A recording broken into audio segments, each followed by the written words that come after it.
Welcome to this edition of Planet Earth.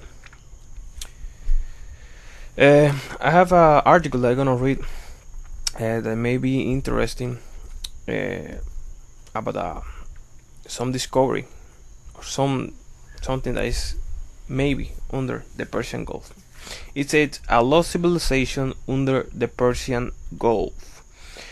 A once fertile landmass now submerged beneath the Persian Gulf may have been home to some of the earliest human population outside Africa, according to an article published today in Current Anthropology.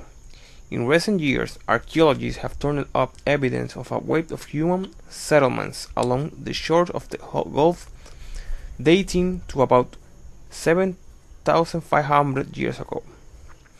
But how could such highly developed settlements pop up so quickly, with no precursor population to be found in the archaeological record?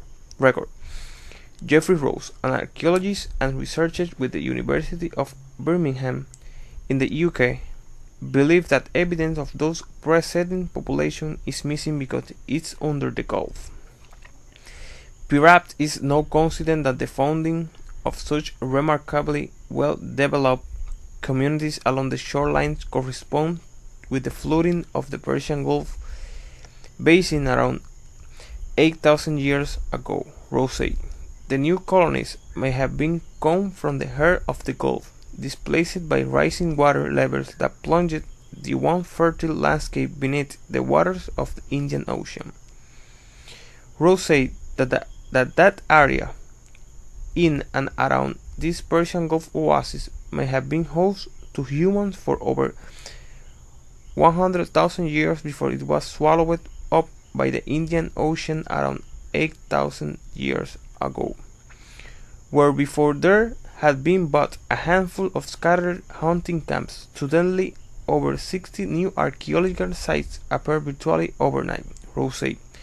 These settlements boast well-built permanent stone houses, long-distance trade routes, elaborately decorated pottery, domesticated animals, and even evidence for one of the oldest boats in the world. Historical sea level data show that prior to the flood, the Gulf basin would have been about water beginning about 75,000 years ago, and it would have been an ideal refuge from the harsh deserts surrounding it, with fresh water supplied by the Tigris, Euphrates, Karun, and Wadi Baton rivers, as well as by underground springs. When conditions were at their driest in the surrounding hinterlands, the Gulf oasis would have been at its largest in the terms of exposed land area. At its peaks, the exposed basin would have been about the size of Great Britain, Rose said. Evidence is also emerging that modern humans could have been in the region even before the oasis was above water.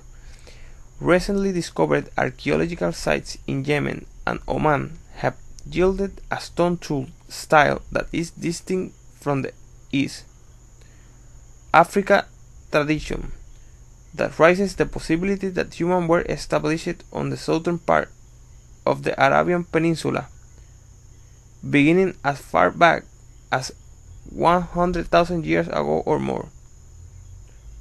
Rose says that is far earlier than the estimates generated by several recent migration models, which place the first successful migration into Arabia between 15,000 and 70,000 years ago. The Gulf oasis would have been available to these early migrants and would have provided a sanctuary through the Ice Age when much of the region was rendered uninhabitable due to the hyper rarity.